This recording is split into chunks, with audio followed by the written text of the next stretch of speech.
घेण्याची निष्ठा आहे आणि हीच आमची संस्कृती आहे। आपला महाराष्ट्र, आपला देश संपन्न आहे। मी सांस्कृतिक कार्यमंत्री झाल्यापासून महाराष्ट्रातल्या विविध भागांमध्ये जातोय। माननीय मुख्यमंत्री देवेंद्र फडणवीस साहेबांनी 2 जबाबदाऱ्या माझ्यावर दिल्यात, एक सांस्कृतिक कार्य आणि दुसरं माहिती तंत्रज्ञान। खरं तर संभाजी महाराज तुम्हाला भैया म्हणत असतील, मी तुम्हाला महाराज म्हणतोय, पण भैयाजी माननीय मोदीजींनी सांगितलं आपल्याला विरासत से विकास तक, म्हणजे आम्हाला उद्याची स्वप्न पूर्ण करणारा विकास करायचा आहे, पण आम्हाला आमचं विरासत, जे आमचं मूळ आहे, जी आमची संस्कृती आहे, जी आमची प्रथा आहे, जी आमची परंपरा आहे, ती विसरायची नाही आहे। आणि मग महाराष्ट्राच्या विधानसभेमध्ये किंवा मंत्रिमंडळामध्ये विरासत पण आणि विकास पण दोन्हीचं कार्य कोणाला दिलं असेल तर देवेंद्रजींनी माझ्यावर विश्वास टाकलाय आणि म्हणून सांस्कृतिक कार्य आणि माहिती तंत्रज्ञान दिलं आहे। भैया म्हणताना म्हणाले की या आपल्या निळकंठेश्वर महाराजाची पुण्य इतकी आहे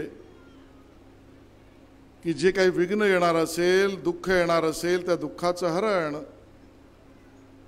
आणि विघ्नाचा नाश करण्याची ताकद माझ्या भोलेनाथामध्ये आहे। या निळकंठेश्वर नावामध्येच आहे। आख्यायिका अशी सांगते की निळकंठेश्वर हे नावच भगवान शंकराला यासाठी पडलं, असं आख्यायिका सांगते की समुद्र मंथन ज्या वेळेला होत होतं त्या समुद्र मंथनातून हलाहलातनं नावाचं जे काही विष बाहेर निघालं ते कोणी गिळायचं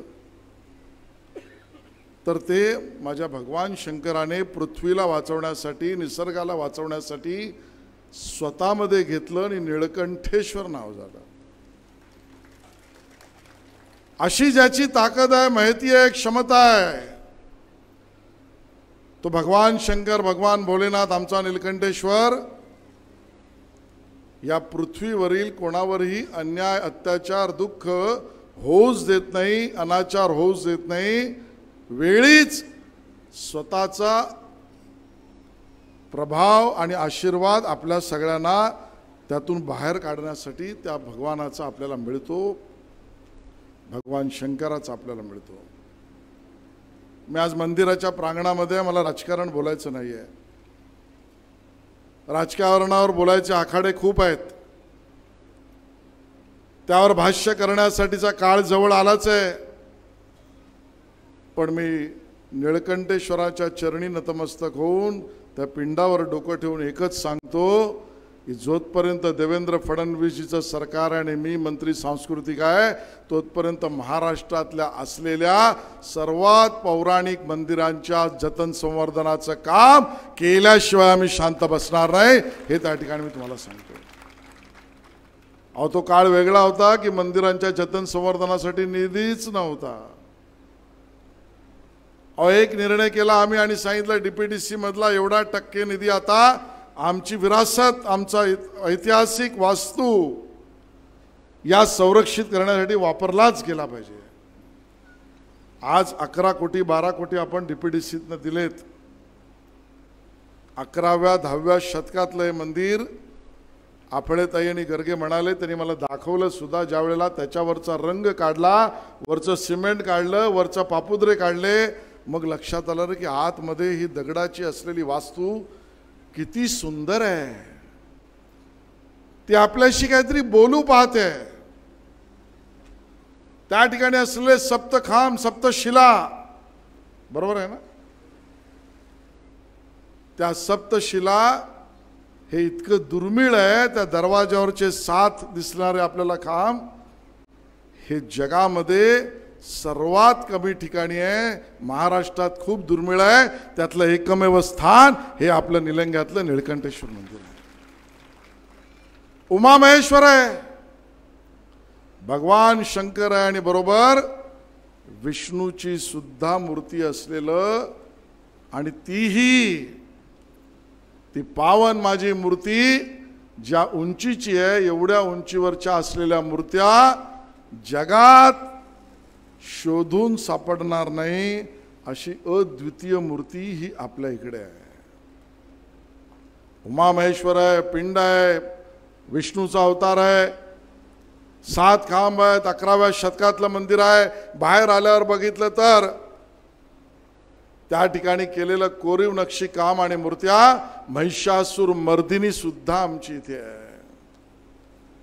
आणि म्हणून मोठ्या दुर्मिळ अशा असलेल्या या मंदिराच्या जतन संवर्धनाचा भूमिका तुम्ही भैया मांडली. आज मी तुम्हाला या ठिकाणी शब्द देतो, 11-12 करोड काय या पूर्ण परिसराला 12वा सहित. खरं तर आश्चर्य आहे ना, काही फुटांवर 2 बारव आहेत. किती फुटावर आहेत? 25 फुटावर आहेत. बाजूबाजूला 25 फुटावर 12 असताना एकामध्ये गोड पाणी आणि दुसऱ्यामध्ये खारं पाणी आहे.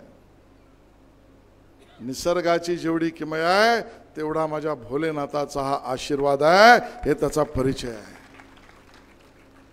आणि म्हणून आज सर्व परिसर जोपर्यंत आम्हाला हवा, ऐतिहासिक मूल्य जपणारा, धार्मिक भावनांची पूर्ण जपवणूक करणारा, माझ्या पावन मूर्त्यांचं संरक्षण करणारा आणि आमच्या श्रद्धा निष्ठेच्या सगळ्या खुणा जपवून ठेवून तो पुन्हा त्याच दिमागदार पद्धतीने उभे करण्यासाठी 11-12 कोटी काय शेकडो कोटी रुपये लागले तरी आम्ही त्या ठिकाणी करू, पण हे काम पूर्ण करू म्हणजे करूच.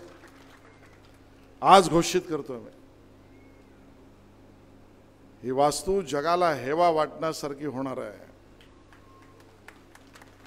हे निळकंठेश्वराचे आशीर्वाद जगाला उपयोगी पडतील अशा पद्धतीची ऊर्जा, ताकद आणि पीठ हे आहे. आणि म्हणून या वास्तूला आणि परिसराला आज काय पुढची शेकडो वर्ष सुद्धा कुठल्याही पद्धतीची अडचण तर येणार नाहीच, पण येऊ नये म्हणून या सगळ्या परिसराला राज्य संरक्षित घोषित करण्याच्या बाबतीतला निर्णय सुद्धा मी त्या ठिकाणी घोषित करतो आहे. 12 नव्याने होतील, त्याचं जतन संवर्धन होईल, मंदिर 11व्या शतकातलं पुनर्स्थापित होईल, हा सगळा राज्य संरक्षित भाग होईल. जबाबदारी आता तुमची आहे. जबाबदारी आपल्या निष्ठा, श्रद्धा आणि आपली आत्मीयता जिथे आपण ठेवतो तो परिसर स्वच्छही असला पाहिजे, सुंदरही असला पाहिजे आणि मूळ पद्धतीने त्याला देखरेख सुद्धा केली पाहिजे. ही जबाबदारी तुम्ही घेणार का? तुम्ही जबाबदारी घेणार का? ही तुमची जबाबदारी आहे ना? मग माझी चिंता नाही. भैयानी हे काम शिवधनुष्य उचललं, या सगळ्या सेवेकरी मंडळींनी मी सगळ्यांचा धन्यवाद करेन. या सगळ्या सेवेकरी मंडळींनी आणि तुम्ही सुद्धा सेवेकरी आहात, तुम्ही याची जबाबदारी घेतली आहात, तुम्ही एक पाऊल पुढे टाकलंय. मी तुम्हाला सांगतो, मोदी साहेबाच्या नेतृत्वात चालणारं, देवेंद्रजींच्या मुख्यमंत्री पदात असलेलं हे सरकार, तुम्ही एक पाऊल टाकलंय, 5 पाऊल पुढे टाकून हे काम पूर्ण करून देईल. पण एकच आहे, काम पूर्ण झाल्यावर मला परत बोलवा. भैया तुम्ही म्हणालात आम्ही विसरत नाही. आम्हाला आजपर्यंतचा अनुभव आहे की माणसं पहिलं विसरतातच, पण तुमच्याबद्दल नाही. तुमचे आणि माझे संबंध युवा मोर्चाच्या आधीपासून आहे. जेव्हा भैया आणि मी एकत्रितरित्या स्कूटरवर फिरलोय, ट्रेनमध्ये प्रवास केलाय, अशा काळापासून आम्ही एकत्र आलोत. आणि भैया सुद्धा आज इथला मजबूत नेता आहे. ह्याचं कारण निळकंठेश्वराचा आशीर्वाद भैयाच्या डोक्यावर आहे. मी आज पुन्हा एकदा तुम्हाला मला बोलवल्याबद्दल धन्यवाद व्यक्त करतो. महाआरतीत सहभागी करण्याची संधी दिलीत.